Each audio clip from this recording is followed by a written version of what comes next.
Hola, buenas tardes. Para dar continuidad con el podcast titulado La asesoría educativa bajo un enfoque inclusivo, tenemos invitada a la maestra Yoali Itzel Solares Monterde, egresada de la UAM Iztapalapa en Psicología Social.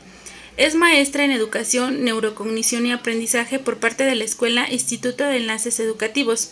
Actualmente labora a nivel básica como parte de los servicios de USAER en el municipio de Nezahualcóyotl. Bienvenida, maestra. Hola, buenos días, gracias. Okay, comenzamos la entrevista con la primera pregunta. Para usted, ¿qué es la inclusión? La inclusión son todas aquellas acciones que llevamos a cabo para atender y responder a toda la diversidad de alumnos que encontramos en las escuelas. Ok, maestra. ¿Usted cuáles son las características que consideran que son necesarias para que un docente sea inclusivo o promueva la práctica educativa bajo un enfoque inclusivo? Considero que es muy importante primero el ser muy abierto y flexible a los cambios, el que tenga esa flexibilidad de adaptación a situaciones en cuanto a su práctica docente, el no casarse nada más con lo que ha aprendido o que durante mucho tiempo ha llevado a cabo, porque la diversidad es eso, o sea, es adaptar, es ajustar, es modificar y es tener varias alternativas para responder a varias necesidades. Entonces creo que la principal característica es esa, el ser abierto, ser flexible y tener esa capacidad de adaptación. Ok, ¿considera que también debe ser innovador? Sí, la innovación es un punto muy importante en esto de la inclusión, porque siempre hay que estar buscando nuevas formas, nuevos materiales, nuevos recursos que brindar para que los alumnos puedan acceder a los aprendizajes y puedan tener una participación adecuada en su proceso académico. Ok, hablando de los docentes en formación, ¿quién es la persona encargada de hacerlo o quiénes son las personas encargadas y cómo debe de hacerse esta formación de los futuros docentes? Pues bueno, a nivel así general o grande, creo que la Secretaría de Educación es el principal organismo que debe brindar esa capacitación y esos conocimientos a los docentes que están en formación en este momento. Ya más abajo, a niveles más abajo, pues a lo mejor las personas que hemos estado en contacto durante más tiempo con este tipo de prácticas que en su momento a lo mejor no tenían el concepto de inclusión o no se le daba tanto énfasis, pero que de alguna manera se ha venido ya trabajando desde mucho antes, el dar estas alternativas y estas formas más accesibles para los alumnos. Ok, en relación entonces a la pregunta anterior, ¿cuál es la función del asesor educativo en la formación de los docentes o de aquellos docentes, como bien lo menciona, que ya tienen una práctica docente de hace años o ya son egresados? ¿Cuál sería esa función del asesor educativo? Pues creo que es primero informar, sensibilizar e informar sobre la diversidad que pueden encontrar en sus alumnos, las características que pueden presentar también sus alumnos, sin importar si hay alguna condición o alguna discapacidad, simplemente el cómo es el pequeño y qué características cuenta, tener esa información, esa sensibilización para después pasar a toda la parte de cómo ir implementando, cómo ir realizando su práctica docente y cómo ir ajustando esos conocimientos que a lo mejor ellos ya tienen o que ya han tenido en la práctica, pero que hay que ir ajustando y modificando. Ok, o sea, aprovechar como la experiencia, ¿no? Así Dentro es. de las aulas, pero modernizándonos o innovando con estos nuevos ajustes que ha tenido la escuela mexicana. Así es. Ahora bien, ¿cuáles son las características que usted considera que un asesor educativo debe de tener para llevar sus funciones o brindar un acompañamiento, una guía a los docentes en formación o a los docentes que ya han egresado?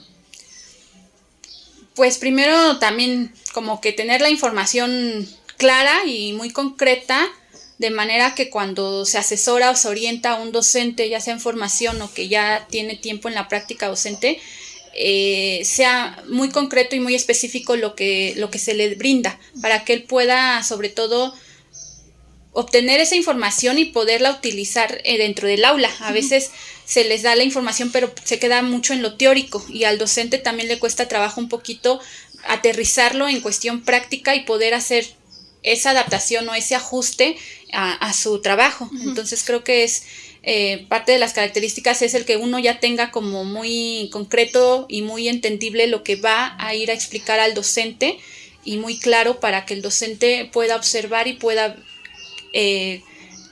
hacer suyo ese conocimiento que se le está. Apropiarse del conocimiento. Así es. Ok, muy bien. Con base a su experiencia, ¿qué temas relacionados a la educación usted propone que deben de implementarse para cumplir con el objetivo de un enfoque inclusivo y brindar educación de calidad?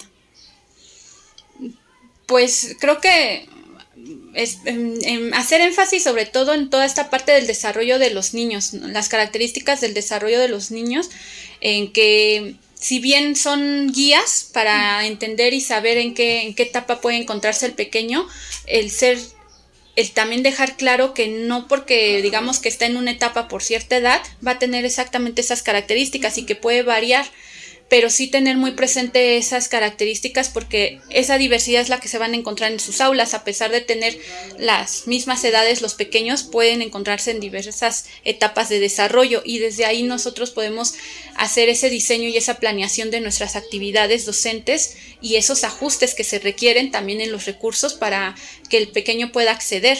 En temáticas a lo mejor el considerar desde la formación docente toda esta parte de las discapacidades, los trastornos del neurodesarrollo que pueden presentarse en los alumnos, pero con mayor profundidad en el sentido de que puedan obtener no nada más lo teórico en cuestión de conceptos y características de esas discapacidades o trastornos, sino también qué estrategias tan específicas y concretas se pueden trabajar con esos alumnos dentro del aula, porque muchas veces se conoce, pero a lo mejor toda la parte clínica que se puede trabajar con los pequeños, pero dentro del aula, ¿qué de eso a lo mejor sí podemos retomar?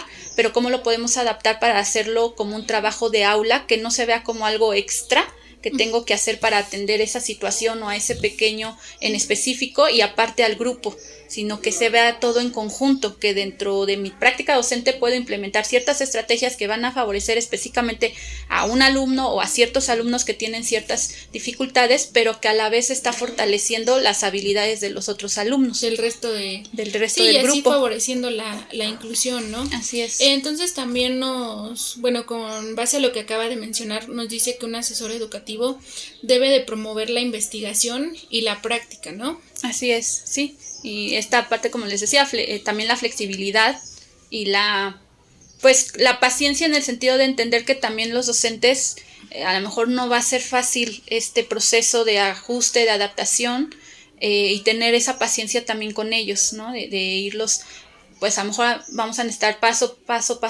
pasito para que ellos vayan apropiándose de esa información, sí, ¿no? Sobre todo en la práctica. Cambiar un poquito el paradigma de la enseñanza tradicional, sí, pero aceptando nuevas propuestas, nuevas versiones, nuevas estrategias y también adoptando algunas que sí han servido, ¿no? Algunas tradicionales que sí nos han ayudado. Así es, y ser respetuosos, también con el docente, también con sus tiempos en cuanto a ir aterrizando la información y respetuoso con su trabajo, porque mientras uno respete el trabajo del docente, el docente también permite ese apoyo y esa orientación, pero si uno llega a querer imponer o a querer que se hagan las cosas como uno se le está diciendo porque así pareciera que debe de ser, claro, vamos a tener a un docente que ya no va a permitir ese apoyo de parte de uno. Ok, entonces aquí también podemos hablar de un trabajo colaborativo, ¿no? Entre el docente, entre ustedes como maestros de apoyo y otros tipos de especialistas, ¿no? Me mencionaba los de trabajo social,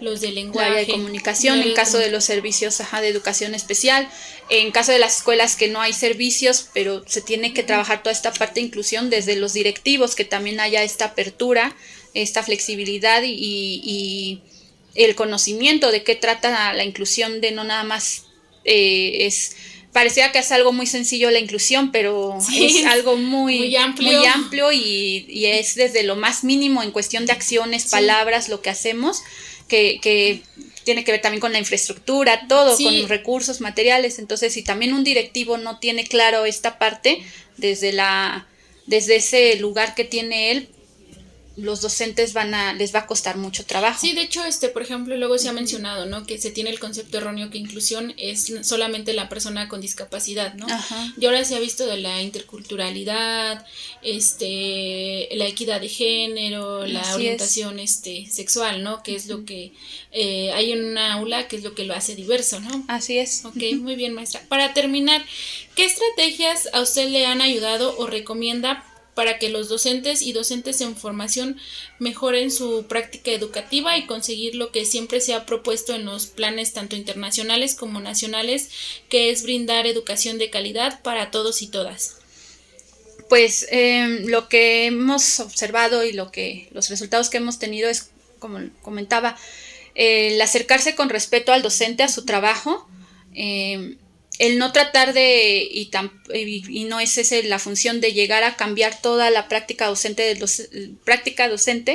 porque ellos van a poner esa barrera. Entonces lo que ha funcionado es eso, el acercarnos primero con ese respeto a conocer su trabajo y conforme a cómo él tiene su práctica, sobre eso irle orientando en qué ajustes o qué adaptaciones puede ir haciendo para favorecer este acceso y participación de todos los alumnos de los que él está encargado. Entonces, esa ha sido una cuestión de acercarnos así con respeto, el conocer primero su trabajo, el brindarles asesoría sobre las temáticas o sobre las situaciones que ellos están observando como dificultades o problemáticas en sus grupos, el darles el material bibliográfico que ellos puedan también revisar y posteriormente hacer una retroalimentación con ellos por si hay dudas sobre ese material, y no nada más entregarles el material bibliográfico o los folletos o los boletines, sino después hacer esa retroalimentación con ellos y en base a eso también el pasar a grupos y hacer a la mejor actividades